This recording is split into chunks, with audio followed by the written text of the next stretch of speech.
antes, después, eternamente, hay un lugar que nos permitirá encontrarnos. Perpetual, donde perduran los vínculos.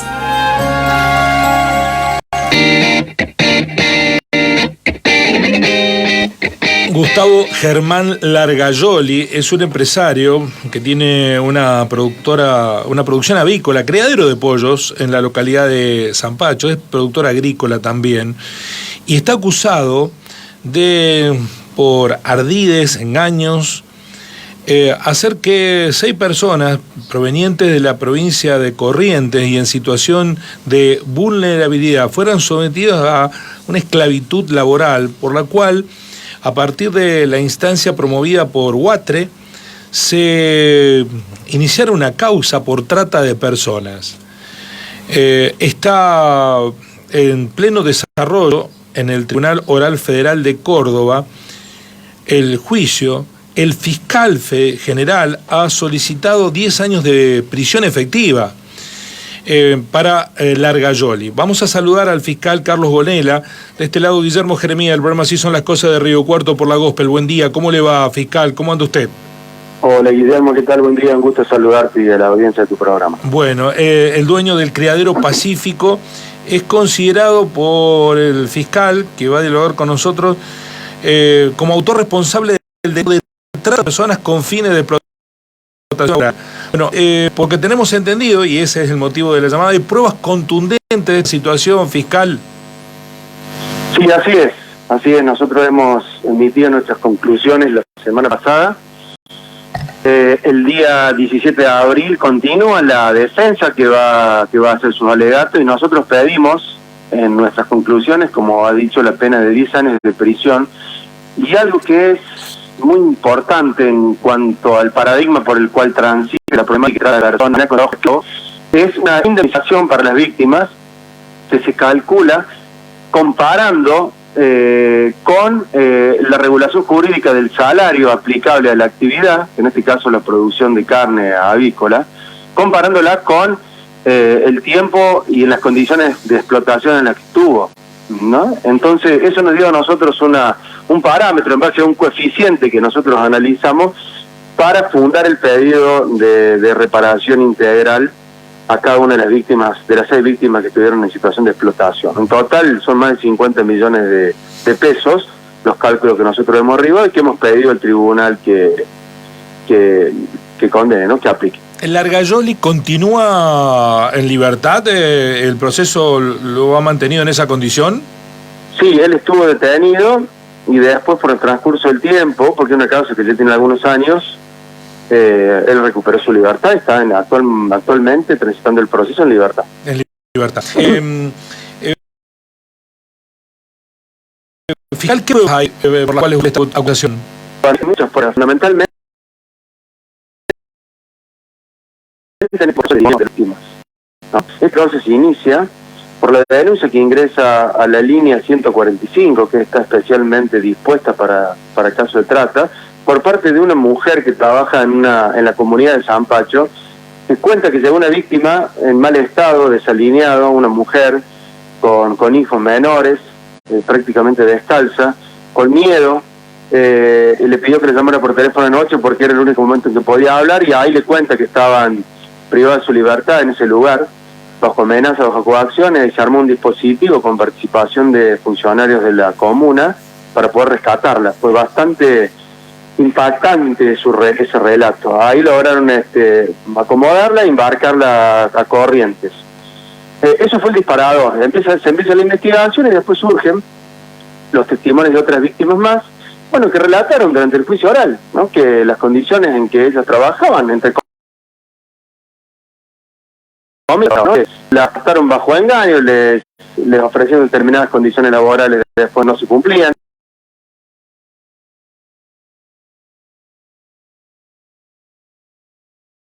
El mecanismo de suscripción del es el mecanismo económico, el sistema de multas inducidas, los descuentos por animal muerto, descuentos por la comida, los descuentos por los pasajes de transporte por el cual vinieron las víctimas. Bueno, en fin, algunas víctimas tenían 0 y otras saldo negativo. Eso fue un elemento de prueba muy importante, pero después durante el allanamiento se dejó constancia de las condiciones en las que ellos, se puede decir, indignas, ¿no? Sin las condiciones mínimas de seguridad, de salubridad, sin elementos de higiene en el trabajo. Esta explotación actuaba de manera clandestina, no tenía autorización del municipio, vertía todos los desechos patológicos de los animales en un arroyo. Y yo no conozco Zampacho, pero no conozco la zona rural que pasa por ahí detrás de los campos. Entonces era un verdadero desastre.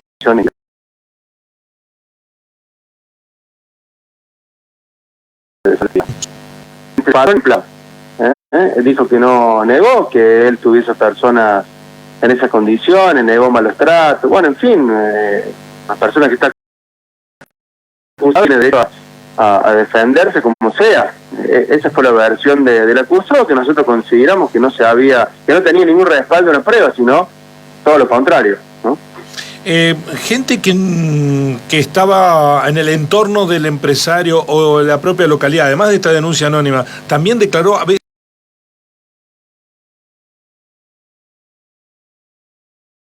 esto ocurría o era siniestamente ocultado.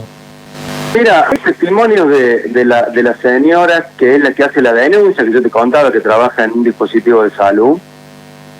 Relató durante el juicio que esta persona era conocida, incluso por su antecedente de violencia, que portaba armas, pero como que una persona con la que nadie se quería meter. Eso es un contexto que muchas veces explica cómo se llega a estas situaciones de explotación, ¿no? Personas que se consideran que son intocables, que tienen cierto poder de injerencia local, entonces podía de esa manera desarrollar esta actividad productiva en condiciones de explotación. Lamentablemente estamos hablando de hace pocos años, ¿no? Pero lamentablemente esto existe. Sí, estamos dialogando con el fiscal general, el doctor Gonela. ¿Durante cuánto tiempo se produjo esta esclavitud laboral a la que se sometían a 6 personas? Entiendo que entre ellas menores de edad. Sí, efectivamente. Dentro de las 6 víctimas había 2 personas que arribaron al lugar donde fueron explotadas, una con 16 años y otra con 17 años, lo cual constituye una circunstancia agravante que eleva la pena. Por eso la pena que pedimos es una pena alta. En cuanto al tiempo, de acuerdo a lo que se pudo reconstruir y probar en la causa, desde el año 2011 hasta el año 2015, que se produce el allanamiento de este lugar, se explotó personas en esas condiciones. Hay muchísimos casos, o periódicamente nos ocupamos de este tipo de casos. Son pocos los que llegan a esta instancia, doctor. ¿Por qué? Sí, eso es una realidad cruda que tenemos que nosotros transformar desde el sistema judicial. Yo estuve capacitando colegas de otros países de Centroamérica en un programa de Naciones Unidas que tiene como objetivo reducir el trabajo de esclavos, y es un problema que tenemos no solo en Argentina, sino también en la región, te diría. Y es mucho más grave, sobre todo en Centroamérica, ¿no? Porque por el problema de la migración, por el problema de la gente que busca irse a otros destinos, a Estados Unidos o a México, entonces son aprovechadas y en el camino son explotadas. Es el desafío que tenemos, y es el desafío que tenemos desde la justicia también como el Estado, los organismos de regulación y control.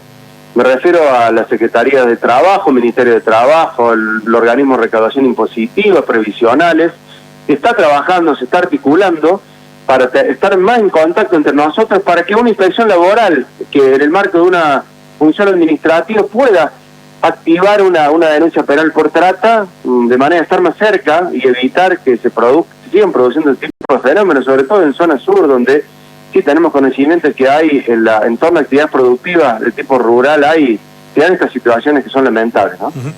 Ahora, doctor, también hay una morosidad judicial, porque me dice que los hechos son del 2015, estamos en el 2023, 8 años después, ¿se puede hacer justicia? ¿Qué ha hecho este empresario a lo largo de este tiempo? ¿Siguió con la actividad? ¿Pudo haber seguido explotando a otras personas? Sí, eso es otro grave problema que tenemos, que tiene varias aristas. Tenemos un código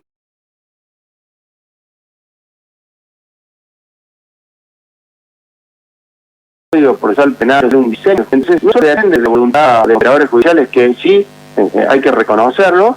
La morosidad judicial en parte se produce por eso, pero tenemos otro problema de diseño legal. Estamos operando con un código que tiene 70 años. Hay un movimiento de reforma procesal justamente para agilizar y para acelerar los procesos. Pero bueno, el problema es mucho más complejo que esto. En el caso particular, no es que yo me saque la responsabilidad, pero mi función como fiscal de juicio es recibir una causa que ya viene, que se eleva, y llevarla a juicio. Nosotros la recibimos en el año 21 de causa, y la llevamos a juicio, bueno, al comienzo del 23. De manera que este caso tuvo mucha demora en la etapa de instrucción. Pero es un problema que tenemos, sí, y que, como te digo, no obedece solamente a falta de voluntad judicial, sino de falta de cohesión institucional en este tipo de causas, para que todos los resortes del Estado podamos llegar a tiempo, y sobre todo para prevenir, ¿no? El tema de la mora judicial es un gran problema que tenemos pendiente, toda una deuda pendiente que tenemos todavía. Sí. Cuando usted se refiere a esta morosidad judicial, habla de la actuación del Juzgado Federal de Río Cuarto. No me refiero a un caso particular del Juzgado Federal de Río Cuarto. Me refiero a un problema coyuntural que excede una determinada oficina, ¿no? También hay dificultades en la causa. También en este caso particular la autoridad policial ahí no colaboró en la medida necesaria, entonces eso implica retraso. Son varios factores. No le estoy atribuyendo la responsabilidad de Río Cuarto, que por otro lado me consta que es bastante diligente en la instrucción de causas en general.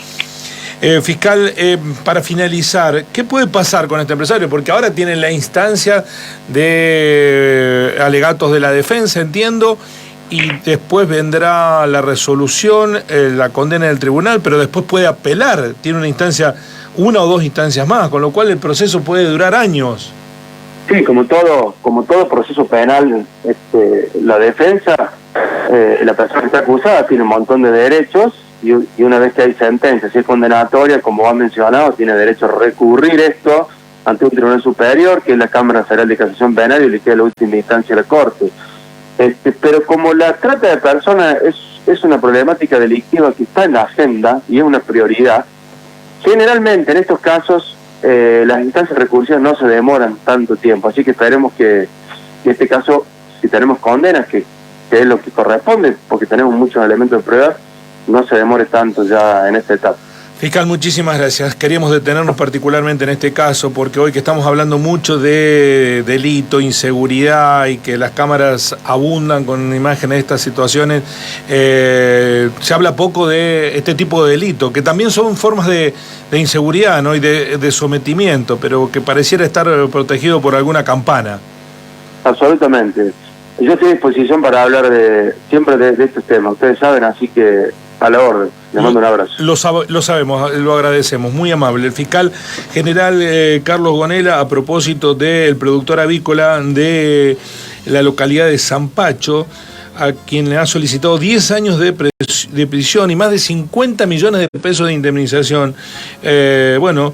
Explotaba Gustavo Germán Largayoli con la complicidad del poder político, del poder policial, porque todos sabían que algo pasaba y nadie decía nada. No estaba registrado el criadero de pollo, era una actividad clandestina.